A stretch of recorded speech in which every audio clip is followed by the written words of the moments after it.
PJ Gubernur Jakarta menyatakan menu makan bergizi gratis di SMA 70 seharga Rp25.000 per porsinya. Ditambah susu yang diberikan Wakil Presiden terpilih Gibran Rakabuming Raka. 1075 ya 1075 siswa berarti 1075 box yang kita bagikan, kurang lebih 25.000 plus susu tadi dari Mas Gibran. Badan Gizi Nasional memperkirakan anggaran untuk program makan bergizi tahap awal mencapai Rp800 miliar per harinya. Kepala Badan Gizi Nasional menyatakan jumlah ini 75% dari total perkiraan anggaran sebesar Rp1,2 triliun per harinya jika dijalankan penuh. Kepala Badan Gizi Nasional Dadan Hindayana menyebut anggaran Rp800 miliar per harinya ini disiapkan untuk membeli bahan baku makanan program dari penduduk pertanian lokal. Total penerima makan bergizi akan mencapai 82,9 juta anak dengan kebutuhan anggaran sekitar Rp400 triliun. Kami kutip saudara dari Kompas.com, kepada Badan Gizi Nasional Dadan Hindayana dalam acara BNI Investor Daily Summit 2024 menyatakan kalau program ini sudah jalan maka Badan Gizi Nasional akan belanja Rp1,2 triliun setiap hari untuk investasi SDM masa depan. Sekitar 75% dari Rp1,2 triliun itu untuk intervensi makan bergizi gratis, kurang lebihnya Rp800 miliar setiap hari.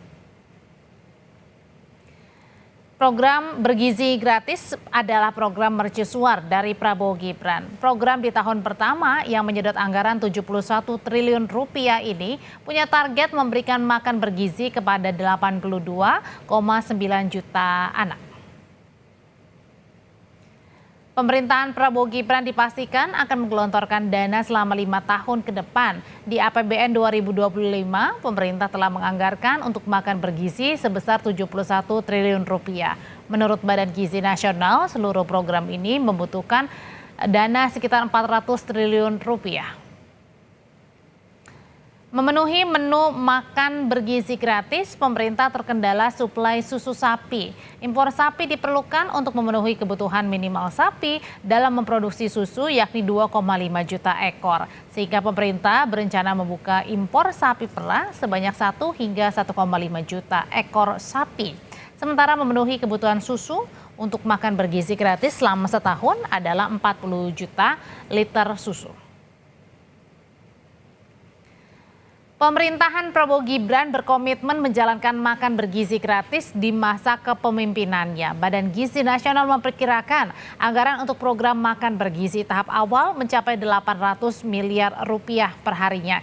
Kita bahas bersama politisi Partai Golkar yang juga tim Prabowo Gibran. Ada Ahmad Doli Kurnia dan ekonom Universitas Indonesia Telisa Aulia Valianti. Malam Mbak Telisa, Bang Doli, selamat malam.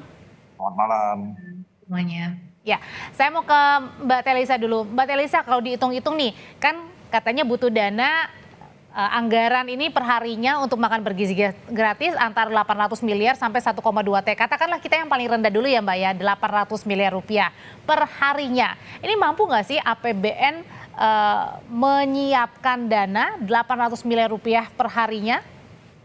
Ya, jadi kalau kita lihat kan memang di anggaran awal kan di tahap awal tuh 71 triliun ya. Jadi kan memang akan bertahap ya. Jadi artinya bahwa itu dia tidak langsung, pasti ada proses piloting dulu ya. Jadi melihat dari ketersediaan anggaran. Untuk yang 2025 itu kan juga di dalam RAPBN-nya itu sudah disiapkan ya untuk transisi dan lain sebagainya. Jadi disampaikan bahwa 1 Januari 2025. Nah, mungkin nanti dari kementerian akan lebih tahu ya tahapan atau stagingnya. Tapi kalau saya melihat sebagai pengamat, biasanya ketika kita mau menerapkan suatu program itu nanti ada proses piloting dulu, kemudian nanti berapa, nah nanti kemudian akan dinaikkan. Jadi biasanya nggak langsung misalkan 82,9 juta penerima langsung saat itu, tidak ya. Sepertinya ada proses staging gitu. Jadi nanti tahun pertama ini dipilot dulu berapa, sehingga nanti anggaran awalnya tidak langsung sebesar mungkin yang diperkirakan itu. Jadi artinya ada tahapan dulu ya, yang mana prioritas dulu gitu ya?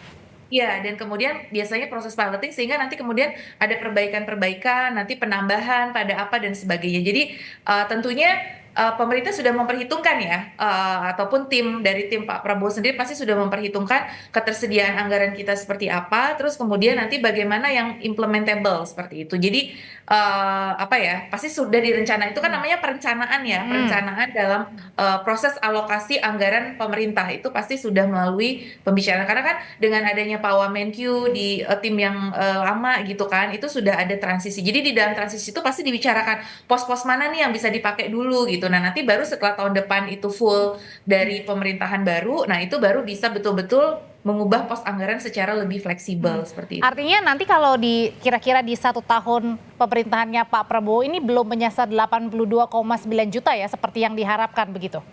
Iya, kalau saya dari luar berpikirnya seperti itu ya, karena biasanya dalam program-program itu biasanya tidak langsung ya, artinya ada suatu tahapan yang tidak langsung 82,9 juta, karena ini kan sangat masif dan besar ya, pasti biasanya melalui tahap-tahap awal dulu, seperti itu sih.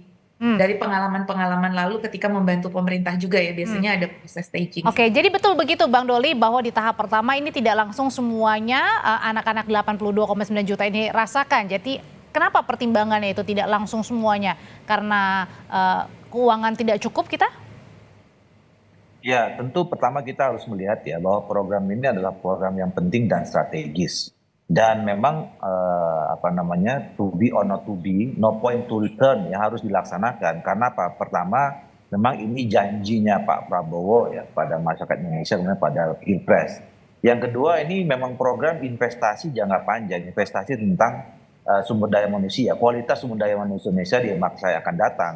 Jadi kita mulai dari kecil itu sudah kita pastikan bahwa mereka punya gizi yang cukup sehingga nanti fisik, otak itu memang semuanya sehat untuk membangun Indonesia yang lebih maju ke masa yang akan datang. Nah, oleh karena itu bagaimanapun ya memang nanti tentu Pak Prabowo dan timnya sekarang sudah bekerja keras, sangat serius ya menyusun rencana, menyusun program ya agar semua target ya tadi misalnya kalaupun saya yakin sebetulnya mungkin nanti akan berkembang ya angka 82 juta itu ya bisa jadi berkurang atau bisa juga lagi lebih, tapi intinya adalah kita ingin menyasar semua anak-anak Indonesia, kita pastikan bahwa di masa yang akan datang mereka menjadi manusia-manusia yang kuat, yang sehat, yang cerdas itu Indonesia. Nah tentu nanti akan disesuaikan dengan situasi apa, terutama keuangan ya. Jadi saya setuju tadi apa yang disampaikan oleh Ibu Talisa. Ya tentu nanti setelah ada perencanaan pasti ada pilot project ya. Kemudian nanti setelah itu ada feedback kan. Kemudian nanti dievaluasi. Dan nanti saya kira kalaupun nanti anggarannya terbatas, nanti mungkin akan ada prioritas ya. Misalnya di daerah Artinya kalau misalnya ada prioritas mungkin saja tetap dijalankan, tapi kemudian tidak sebanyak itu begitu? Ya tentu harapan kita semua ya. Tapi lagi-lagi tergantung dengan situasi keuangan kita ya, yang tentu itu tidak bisa diabaikan karena masih juga ada program yang lain juga harus dikerjakan kan. Nah tapi ini menjadi program prioritas di masa pemerintahan Pak Prabowo dan Pak Gibran gitu. Bang Doli, ini kan anggarannya besar ya, terdiri dari ada sayuran, ada kemudian protein juga, ada nasi dan lain sebagainya, belum lagi susu ya. Nah, justru ini yang menjadi pertanyaan adalah ini gimana sih pembagiannya? Vendornya ini siapa? Gimana cara pengawasannya nih? Karena jumlahnya besar loh Bang Doli, perharinya ini sekitar 800 miliar. Itu pun harus dibagi-bagi dan gimana cara ngaturnya ini? Ya, justru itu termasuk yang pasti sudah dibicarakan dalam perencanaan itu. Ya, jangan sampai ini nanti akan menimbulkan masalah baru. Karena orang kan memang kalau dari segi niat baiknya kita ingin membantu anak-anak Indonesia menjadi sehat dan pintar gitu. Tapi di sisi yang lain kan ini bisa lihat dari proyek yang besar gitu. Nah, proyek yang besar ini kan ya berpotensi sekali kalau tidak dikelola, tidak diawasi dengan baik ya.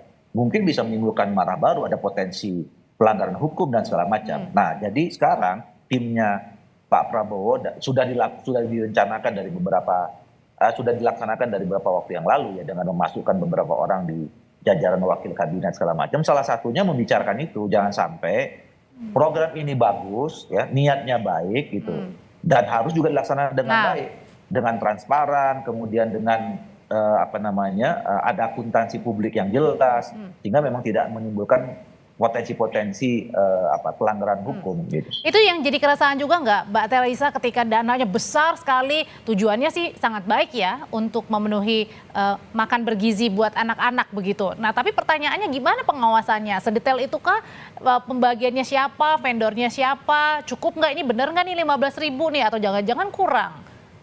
Ya, jadi intinya memang benar, Mbak. Ini karena program yang besar dan ini tentu diharapkan semua pihak untuk sukses ya. Jadi kita juga perlu mengawal agar ini tercapai output dan outcome yang diharapkan. Output dan outcome-nya apa saja tadi disampaikan agar SDM kita lebih sehat ya, generasi muda kita sehat, bisa bekerja dengan baik, produktivitas meningkat. Nah, itu harus kita pastikan output dan outcome-nya tercapai dan tadi saya setuju banget bahwa memang dengan jalan yang baik juga. Nah, di sini kan kita tahu setiap program-program itu ada pengawasan. Untuk program pemerintah sama aja dengan bansos dan lain sebagainya. Namanya program menggunakan APBN itu pasti ada pengawasan. Nah, pengawasan itu sebetulnya yang standar kan kita tahu ya, ada BPK, BPKP, KPK, terus kemudian juga wakil rakyat ya. Tentunya DPR dalam hal ini juga sebagai suara rakyat itu juga bisa melakukan pendampingan seperti apa pelaksanaannya di lapangan. Dan kemudian karena ini menyangkut hajat hidup orang banyak, makan bergizi gratis ini kan bahkan di level sekolah ya. Kita mungkin ada semacam call center atau apa ya, apabila misalkan ditemukan ada hal yang kurang sesuai, masukan-masukan. Jadi harapannya nanti program ini ada semacam call center untuk itu tadi, apabila ada sesuatu yang Tapi perlu bisa nggak tuh Mbak Telisa? apa itu bisa melalui call center yang simple, orang jadi ibu-ibu rumah tangga nih atau ibu-ibu mengantar anaknya sekolah sendiri mungkin bisa memberikan masukan, bisa melihat, terus nanti kan ada komite sekolah juga ya yang mungkin nanti bisa memberikan masukan apabila dirasakan ada hal-hal. Jadi tadi saya cukup apresiasi ya dalam pilot project yang dilakukan itu nanti katanya ingin menerima feedback dari kepala sekolah seperti apa. Jadi nanti vendornya siapa ya. Harapannya tadi bisa dilakukan secara transparan dan bisa memberikan peluang pada ekonomi domestik terutama UMKM. Jadi melibatkan kantin sekolah, melibatkan UMKM-UMKM yang di sekitar sekolah. Jadi ini benar-benar multiplier efeknya memang berjalan dan itu tadi kita minimalisir kebocoran. Tadi Pak Prabowo menyampaikan kita akan kurangi nih kebocoran-kebocoran. Nah, ya kita berharap karena program MBG ini sangat besar, dia juga akan mengorbankan pos yang lain, betul-betul efektivitas dan efisiensinya itu harus kita jaga seperti itu. Itu gimana Bang Doli mengatasi kebocoran itu? Nah, selain mengatasi kebocoran kan ada juga nih kalau misalnya vendor ya.